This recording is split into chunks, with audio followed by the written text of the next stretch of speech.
absolutely blackout drunk this morning, and when I eventually woke up, that got me thinking. Update news, space station core speculation. That is right, guys, I'm at the space station core once again, and in today's video we're going to go over exactly what the space station core needs to do if it is going to come out in an update this year. Please show me, please, I'm begging you, let the space station core finally come out. Anyway, guys, let's get into today's video because I've got a good few ideas to what this puppy could eventually give us. So before we do go into some speculation stuff, I want to quickly discuss what you can currently do with the space station core itself.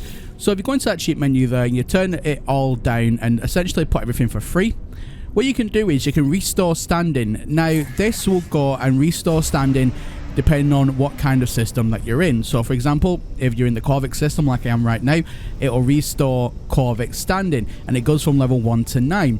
Same goes with Gex systems and so on.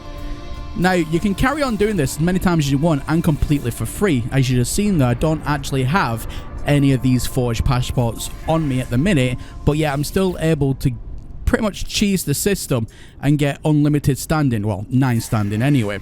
Just a quick tip for y'all.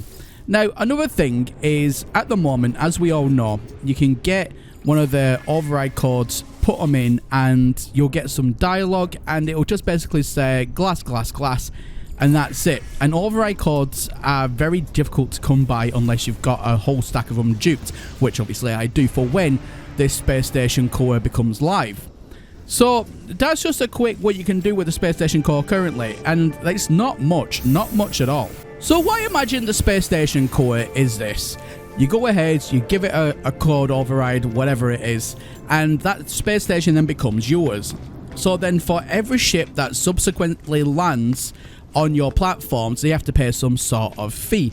Whether that be units, whether that be nanites, or whether that be Quicksilver, and it just automatically goes onto your account, or maybe there's a console that you just go up to, and that's when you get your credits, almost like an ATM.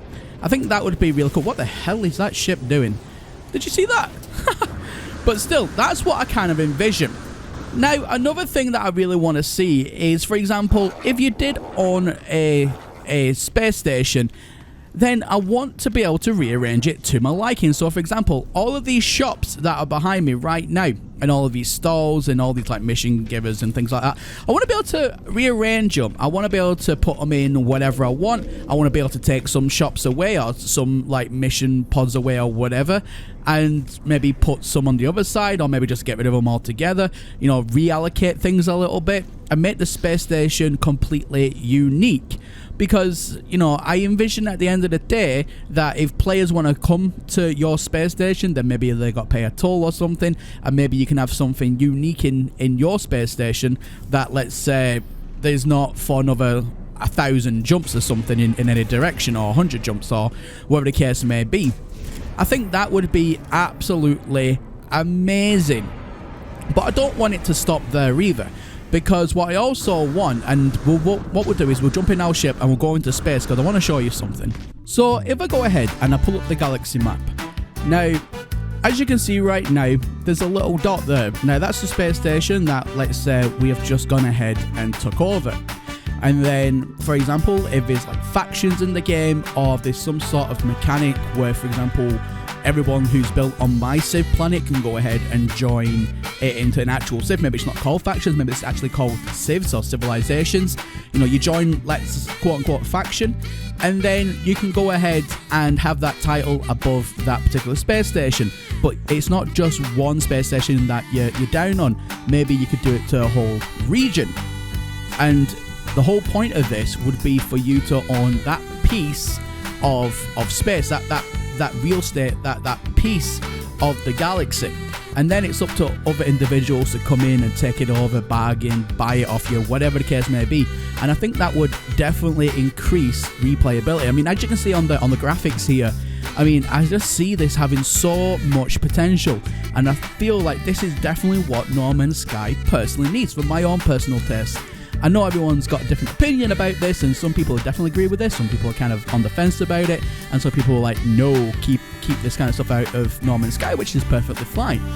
But you can't deny that this would increase replayability for No Man's Sky tenfold. I mean, look at EVE Online, for example. They own parts of space, these big galactic empires that have thousands of people in them, and you know, there's wars like this constantly every single day over there. Some of them have even reached the news. I just think something like this in No Man's Sky would be amazing. And with the current technology that No Man's Sky has, I believe it's possible to integrate. I really do. So I mean, that's just a fraction in my brain that can come up with what the space station could possibly do. There is so much potential here, and I just don't want to see it wasted. So please, Hello Games, if you are listening, even if you don't bring out this update at some point, please make something like this a reality, if you can. Do I think something like this will come in this next update? Well, we know it's probably going to be a big one because they've had quite a long time, especially over Christmas and New Year, to really work on a big update to really kick off 2023. And Mr. Murray may have already hinted that over on Twitter. Go and see the last few videos if you want to find out what all that is, what I'm talking about. But essentially, it's this. There is so much potential for the space station. We've had the space station core in the game now for a very long time without any real practical purpose other than the glass message, and it's just been a massive cock tease for so long. And I just feel that this has to be something pretty damn special if Hello Games have been leaving it for this long. Do I hope it's going to be PvP faction orientated? Yes, I feel that's going to really increase replayability for No Man's Sky, because as we know, they've already got part of the team working on a different game completely. So the clock is on to how long they are going to be supporting No Man's Sky for. And they've already supported it for all these many years, and it isn't going to last forever. It's just the way things are. So they want to keep that replayability factor on, so long after updates have stopped coming out, people are still going to want to return to No Man's Sky and have that replayability factor, and people are still going to enjoy the game. So I feel that's the direction that they are probably going to be working with to leave that long-lasting legacy. So maybe that's where the space station comes into play, and maybe that's where it's going to be left off. I don't know. But guys, let me know your thoughts as always in the comment section down below. And as always, my name is Professor Cynical, and I'll catch you all again in the next one. Bye for now.